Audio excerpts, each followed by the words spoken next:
करायची नवसला जाऊन घोषणा केली विदर्भात एवढी इन्व्हेस्टमेंट होईल, अजिबात दिसत नाही.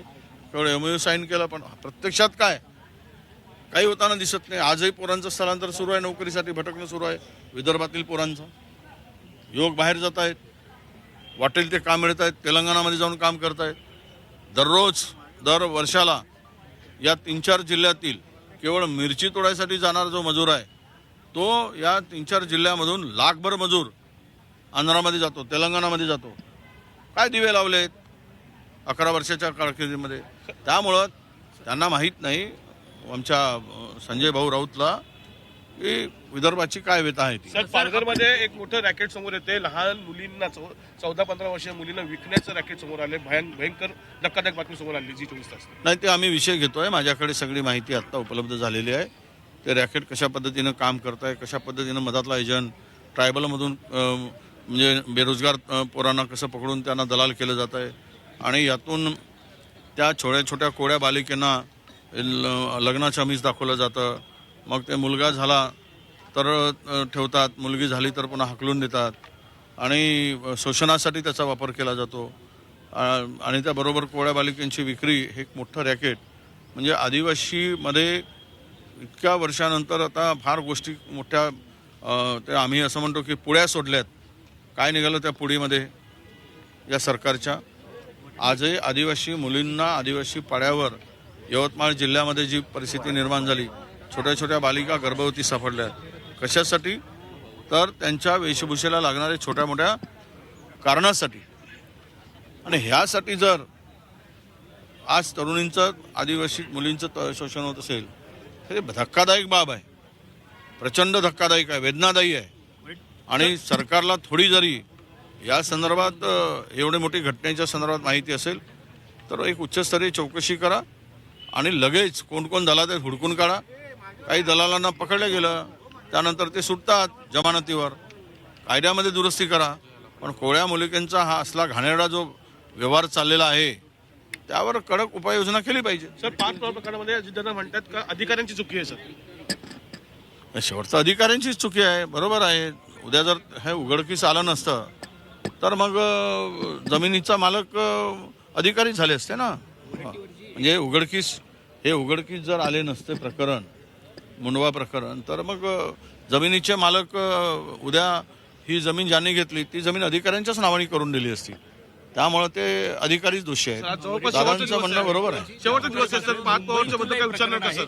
मुंबईतील अनेक मुलं आहेत, सर्रास त्यांना पळवलं जात आहे आणि या सगळ्यामध्ये आता सरकार कुठेच लक्ष घालत नाहीये. राज ठाकरेंनी पत्र लिहिलेलं आहे. त्यांचं म्हणणं आहे की 30 उत्तरं देऊ नका, या टोळ्या कुठून निर्माण होतात त्याचा शोध घ्या.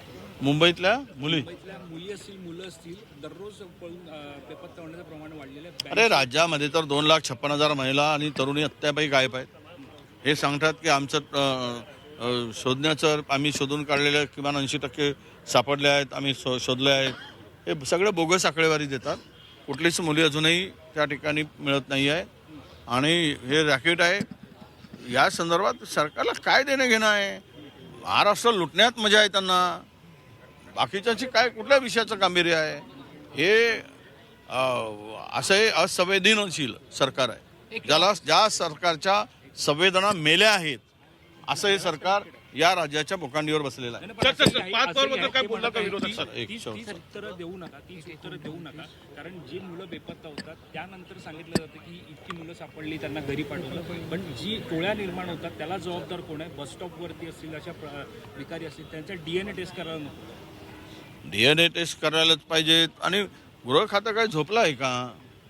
काय करतंय गृह खातं? गृह खात्याची जबाबदारी नाही हे रॅकेट शोधून काढण्याची. त्यांच्याकडे स्वतंत्र यंत्रणा आहे अशा प्रकारांच्यावर लक्ष केंद्रित करायसाठी. राज्यांनी स्वतंत्र यंत्रणा राबवली पाहिजेत. इतक्या मोठ्या प्रमाणात माझ्या महाराष्ट्रामध्ये मुंबईमध्ये मुली गायब होत असतील आणि 2-4 भेटले की पुन्हा सांगतात पेपरला बातमी देऊन आम्ही शोधून काढला. आत्ताही मी काल परवा चिमूरमध्ये एका अल्पवयीन मुलगी गायब आहे. मी अजूनही ती शोध लागल्या जात नाही. महिनाभरापासून नाही करत काही कारवाई. सर, 5 प्रकरण विरोधक शेवटचा दिवस आहे, अजून काय पुढे हालचाली करणार का? हे बघा असं आहे, एक तर ह्या सरकारची मानसिकता मुख्यमंत्र्यांनी बोलून दाखवली पार्थ पवारांच्या संदर्भात. आणि त्यामध्ये पुन्हा उपमुख्यमंत्र्यांनी बोलून दाखवली, दोषी कोण? या सरकारची मानसिकता आहे का कारवाई करायची? आम्हाला कोर्टातच जावं लागेल आणि कोर्टातूनच ही बाब सोडवावी लागेल. राहिला विषय आजचा आता अंतिम आठवड्याच्या ठरावामध्ये जमिनींचे विषय आहेत. आज आहे चर्चा ढकलत आहेत ना. 10, 20, 25, 50 लक्षवेधीमुळे वेळ जातोय सभागृहाचा.